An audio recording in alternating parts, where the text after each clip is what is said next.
The sloping ceiling swooped down either side of a narrow arched window through which, on a bright morning such as this, the sun would stream in golden shafts. If Maisie strained herself up on tiptoe, her nose just reached the windowsill and she could see out. And what a wonderful, curious world there was outside. She hadn't been the only occupant of the room, of course.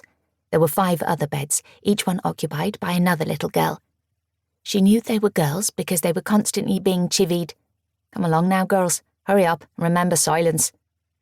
So they were all called girls, as were all the others they met in the rest of the building.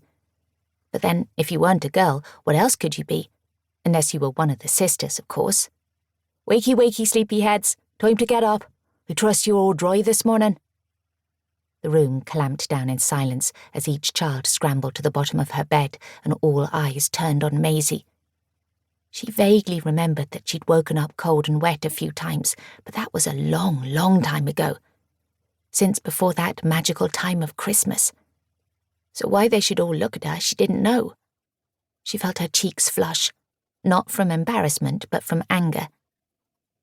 But when Sister Agnes tilted her head and beamed directly at her, Maisie's little chest swelled with pride. She liked Sister Agnes best out of all the nuns. Some of them could be so strict, but they looked after you and told you off. They wore long black dresses that reached their ankles and black scarves that covered their heads. Maisie often wondered whether or not they actually had hair beneath. They almost seemed a different race to her. But you had to do whatever they said, no matter what. "Right, get yourselves dressed then." Sister Agnes clapped her hands, and Maisie reached for her knickers that were waiting on the little table next to her bed. She hopped about, first on one leg, then the other, as she pulled the underwear up underneath her voluminous nightgown. For woe betide any girl who showed any of her private parts. It was the same with the vest that somehow you had to put on under cover of your nightie. Maisie poked her head through the top and pushed the vest down under the yoke of the nightgown. But pulling her arms out of the nightgown sleeves and through those of the vest was a struggle that always took her longer than everyone else. "Let me help you, dear." Thank goodness Sister Agnes was being extra kind that day, and Maisie wondered why that might be.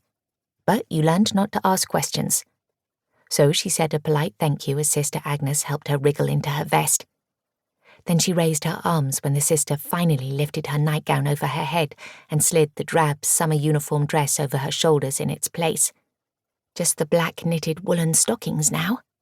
How Maisie hated those, especially when it was so warm, and the scuffed hand-me-down shoes that were pinching her toes recently. "Oh, Helen Driscoll, you ready? Be a good girl and help Maisie with her shoes, will you? Or we'll be late and there won't be time for breakfast before prayers, so there won't." As soon as Sister Agnes had turned her back, Helen pulled a face at Maisie. Kneeling down in front of her, the older girl roughly grasped one of her ankles, shoved her foot into the first shoe and fastened the buckle. The stocking was rucked up, making it uncomfortable, and Maisie was about to say so when Helen glanced up with a nasty glint in her eye. "Don't see why I should touch you, smelly wet the bed," she hissed under her breath, before dealing just as uncaringly with Maisie's other foot. Tears stung Maisie's eyes. That wasn't fair. But she couldn't think of anything to say. She'd just have to put up with uncomfortable feet until she had a chance to sort them out for herself. No one would be very happy with her if she made them all miss their bread and butter and milk, and they all had to go to the toilet and wash their hands and faces before they'd be allowed anywhere near the food. Once they'd all visited the washroom, they were marched down 2 flights of stairs to the refectory, where they met all the other girls lined up at the tables. Grace was pronounced by the Reverend Mother, and they all ate in silence. Then they climbed the stairs again to clean their teeth, before descending once more to the chapel. Maisie loved that time of the day. It was so quiet and calm, despite so many girls squeezed together. Everyone was silent, apart from the murmurings that were part of the service. Maisie couldn't remember the words most of the time. They made little sense to her. But she kneeled on the hard floor and put her hands together in prayer like everyone else. She made herself screw her eyes tight shut. But slowly they seemed to open on their own. No one ever noticed.